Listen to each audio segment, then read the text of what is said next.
Hello, Internet. Welcome back to Cinema Brawls. We're here to give a quick public service announcement to stay away from that nasty Crayola virus. Symptoms include multicolored spots and the tendency to draw outside the lines. You can stay safe by steering clear of kindergarten classrooms. In the meantime, we're here to tell you what the best David Fincher movie of all time is.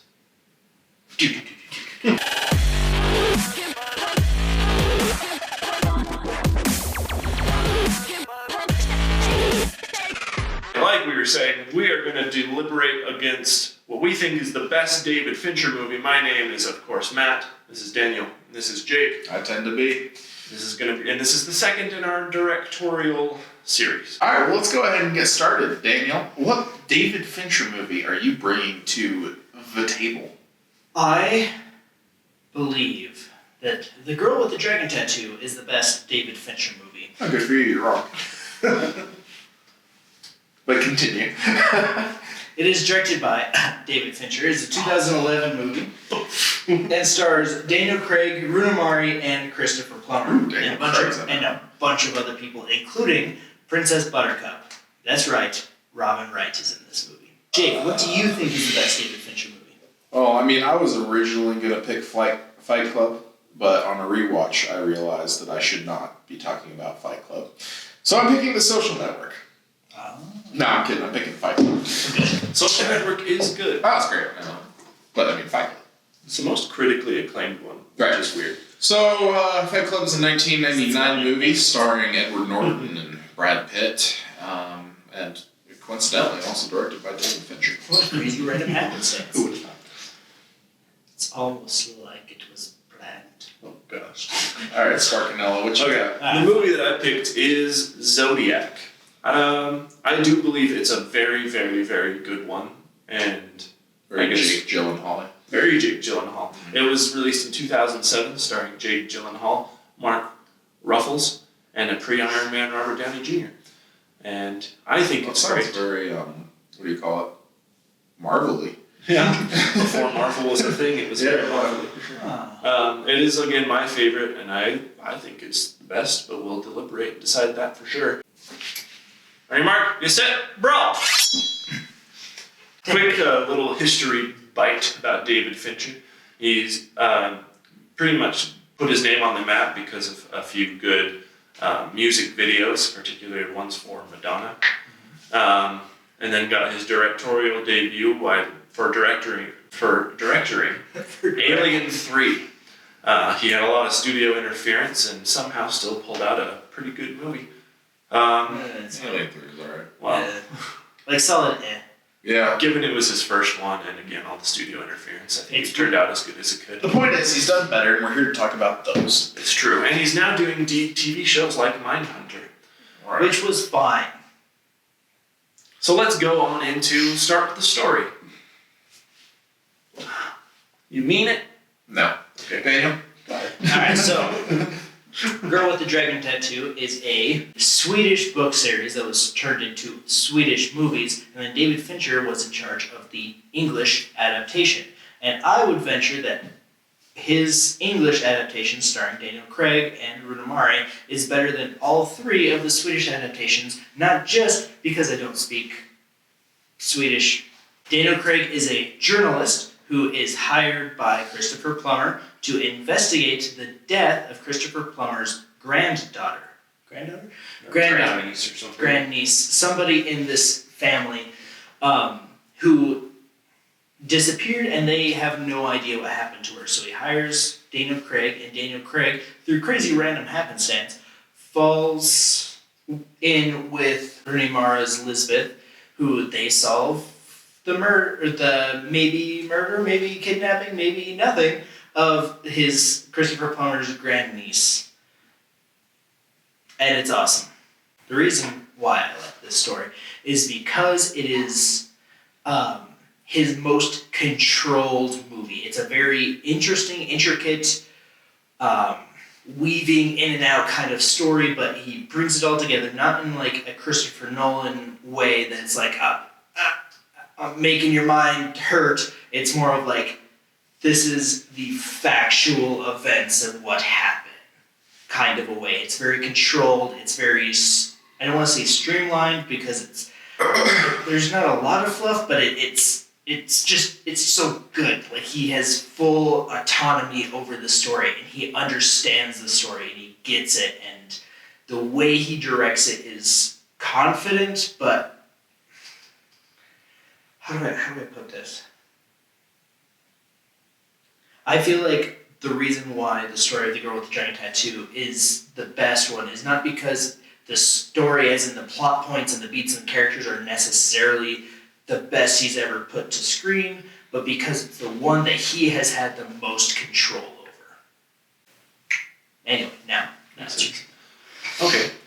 Zodiac is about a newspaper cartoonist who gets super obsessed with trying to figure out who the Zodiac killer is. The Zodiac killer in real time sends them letters and voicemails and whatever else of saying, hey, I killed some people, you'll never figure it out, and they don't. Spoiler alert, they don't figure out who he is. But it centers around, Jake Gyllenhaal, the cartoonist, Robert Downey Jr., who's this reporter, and then Mark Ruffalo, who's the lead detective, and just kind of their spiral down into madness, and they ruin their careers and their relationships, and Robert Downey Jr. ruins his own health just trying to figure out who this guy is. And I think it's a slow burn kind of movie, The pacing is a little slow, I will admit, but I think that it just plays into the underlying themes of the movie, which is that of obsession.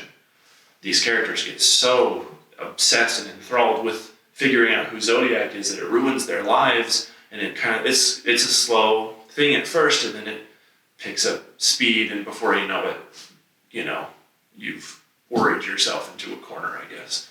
And it's based on true events, which I think is awesome, and it's very dear to my heart because I am the Zodiac killer. Fight Club is about Edward Norton who joins a club where people fight each other.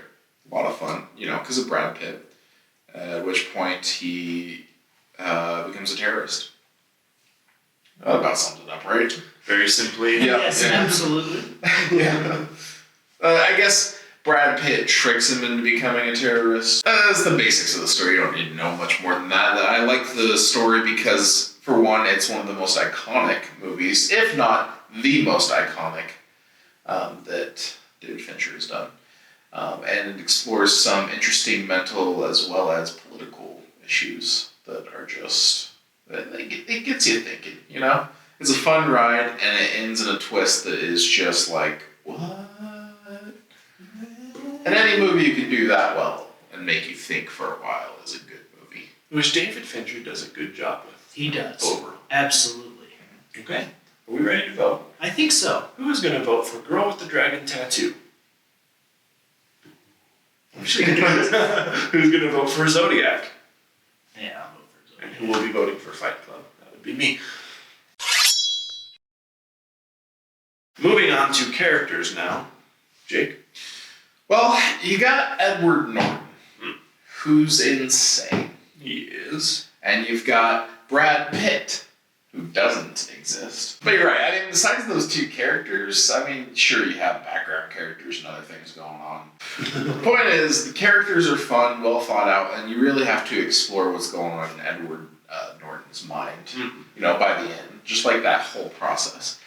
The making of a Nazi. Right. It's almost like a reverse character arc where, he regresses, or becomes a worse person. Oh, yeah. Over time. Well, he's his own antagonist. Yeah. I think that he was always a terrible person. He's the kind of guy that goes to other support groups to make himself feel better by making fun of these people. Right. Oh my gosh, thank goodness my life isn't this bad. And it's okay to have feelings and emotions and to feel like something is wrong in your life. It's not okay to go about it the way he did. Right. I think they did a really good job with those characters, and the movie was kind of about exploring what's going on in their heads anyway. Whereas, with movies based on real characters, it's just never as exciting or interesting, and they never really arc as well. Zodiac. How dare you? Because I think Zodiac has great arcs that follow very similar paths as Fight Club. They regress. Like I said in the first thing, it's about obsession. They drive themselves crazy trying to figure out who this guy is, to the point where Robert Downey Jr. drinks himself to death. Mark Ruffalo loses his job. Jake Gyllenhaal loses his family. And it's just so crazy. But the craziest thing to me about the characters in Zodiac is Zodiac himself. Like, you thinking, or at least I think, whenever I watch like a mystery type movie, I'm thinking, okay, I can figure this out. Like, we've been watching the Saw movies. Oh, yeah. And I'm like, okay, they all follow a formula. I'm going to try and figure this out. I've never been successful, but I've tried. Saw is just Saw is ridiculous. so high all the time. And like, so this whole time you're sitting there trying to figure out for yourself who Zodiac is, at least within the movie. Obviously they're based on real people, but the actual events aren't exactly like how it actually played out, because that'd be crazy if it did. Mm-hmm. And you're like trying to figure it out, and then they get close to this guy possibly being it, and then suddenly it's like, oh, but there's this technicality that means he couldn't have been, and following this guy and this guy, and then it's like, you think it's this guy for a while, and you keep sticking with that idea until the end, and it's pretty much, that's what David Fincher thinks happened. Mm-hmm. Like, it was almost definitely this guy. And you're just like, I feel like I did figure it out, but I also feel like I didn't. The characters in The Girl with the Dragon Tattoo are weird because the girl with the dragon tattoo is not the main character. Daniel Craig is the main character in this one, The Girl with the Dragon Tattoo. She is kind of like Mad Max in that she is part of other people's stories and just kind of like finds her way into these scenarios until the end, when everything works out. They find the killer, they kill the killer, and everyone's alive and happy. But then the movie doesn't end, and Daniel Craig's reward, the dirt that he needed for this article he was writing or something like that to get his reputation back, didn't pan out. And so Elizabeth makes the decision to actively help another person. And this was a big character moment for her. Because before that, everything we've seen her do is not necessarily purely selfish, but purely for survival. She is a survivor, and she will do whatever she can, however horrific, to survive. And it's crazy what happens in this movie. To Lisbeth, to Daniel Craig, to the main characters. What happens is really uncomfortable, but they both grow out of it, if that makes sense. But then Daniel Craig goes back to his life. He goes back to having an affair with Robin Wright. He goes back to being a journalist. While Lisbeth actively tries to help him and tries to make him better because she feels like he makes her better. And then, when through no act of intentional malice, she is somewhat betrayed in their relationship by Daniel Craig, instead of seeking revenge on him, she just leaves. He makes her a better person, but she also learns that even though she can love somebody, can have a relationship with someone, it's probably best not to. And while that is a sad lesson to learn, it's very human, it's very realistic, and it's something to be said that even though the relationship didn't work out and she felt betrayed by Daniel Craig, the kind of person that she became because of Daniel Craig, it didn't go away. That she was still, even though she was hurt, she still didn't actively try to kill him after that. And I think that that's a pretty good positive lesson to have, you know? Always a good thing. Always a good thing. And so I really like the characters. And then all the background characters are super interesting. Christopher Plummer is amazing in this movie because he's amazing in literally everything. Anyway, that's my characters. Great. Who's voting for Girl with the Dragon Tattoo? Who is voting for Zodiac? And who will be voting for Fight Club? Rewatchability. I'll start. It's not. I don't feel like any of these movies are. It's true. David Fincher is good at the slow burn. Yeah. The slow build up. The super intense, sometimes graphic, sometimes horrific scenes. Sure. With my movie, though, what's interesting is it kind of is. Especially for a movie with a twist ending, you can go back and rewatch it and still be as entertained, which a lot of twist endings can't be done. To be honest, yours is probably the most rewatchable. Just has the fight scenes. Yeah, it's got the fight scenes. It's also the shortest of the three. Right.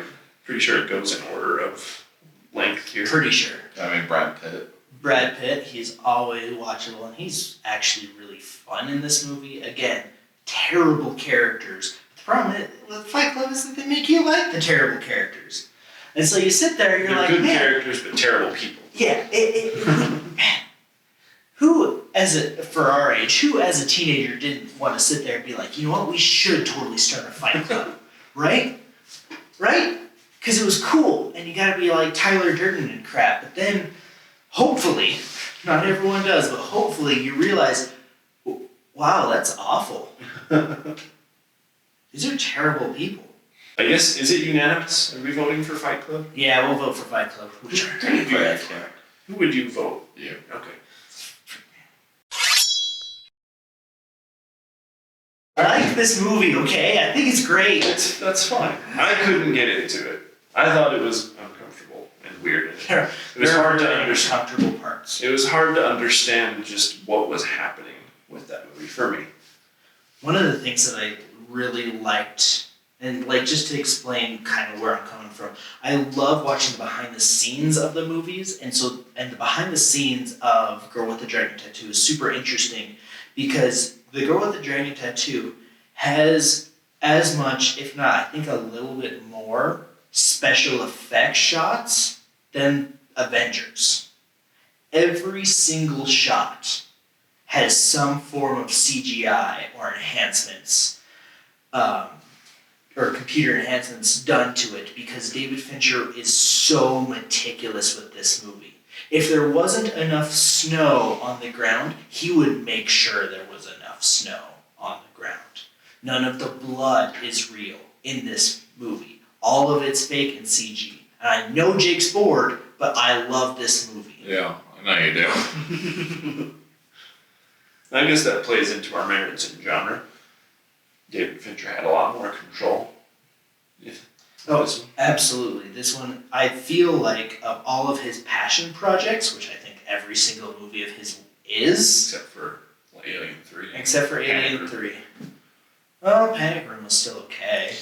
I feel like on this one I would probably, since I can't vote for mine, I would actually go with Girl with the Dragon Tattoo. I probably would too. Zodiac is nice, but it's not one everybody thinks of first. Right. Fight Club is definitely the most well known. For Girl with the Dragon 2 is definitely the most well made. Yeah. I think Fight Club, personally, is the best American genre. Mm-hmm. But because I can't vote for that, I think Daniel's actually got this one. I would agree. If we're making a David Fincher genre, which one was the best David Fincher-y? I would agree.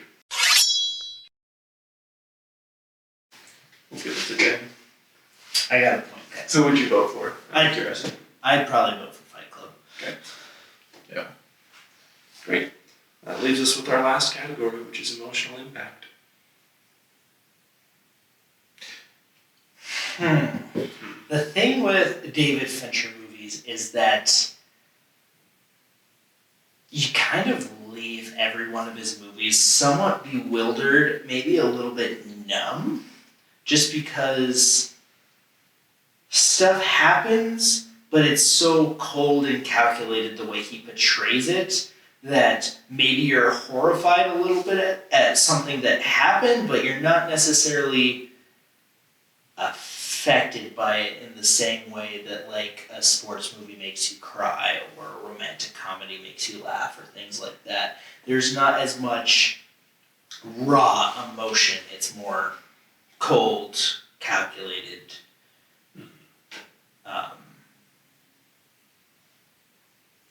Yeah.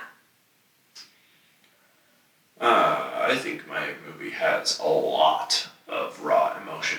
Those emotions being obsession, as I mentioned, and paranoia. Oh my gosh, I totally forgot that basement scene. The basement scene. I was sitting here like, I gotta get out of my own house because I'm worried Zodiac's in the other room, you know?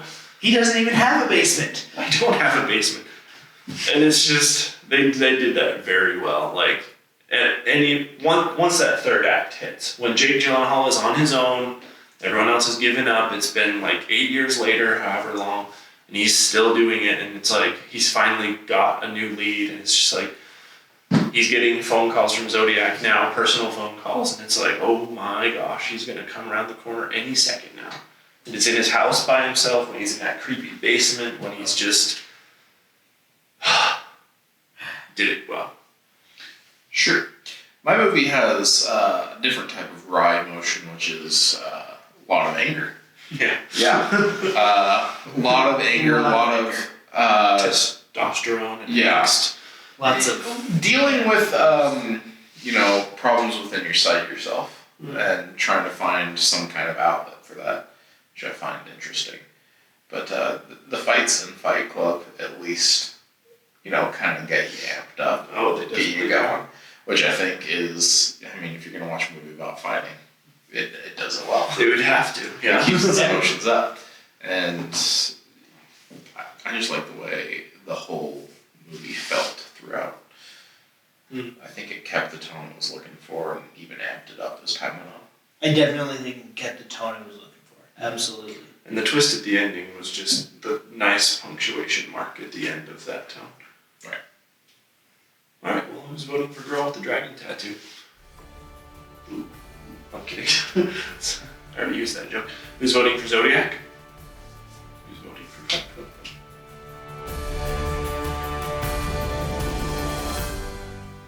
Fight Club's great. Zodiac, Fight great. Club is very great. Zodiac is very great. And a second shout out to all of David Fincher's movies except Alien 3 because they're all very good. Gone Girl, The Game. He does good. Mindhunter was good at some parts. Mindhunter was good. And I think Zodiac is a good winner for us here because it's the best representation of what David Fincher does now. He's in his niche. He knows what he's good at. He knows what the people like. Oh, sorry. And Zodiac's a good mix of the two. Before Daniel dies, catch us next time. Make sure to like and say your bye.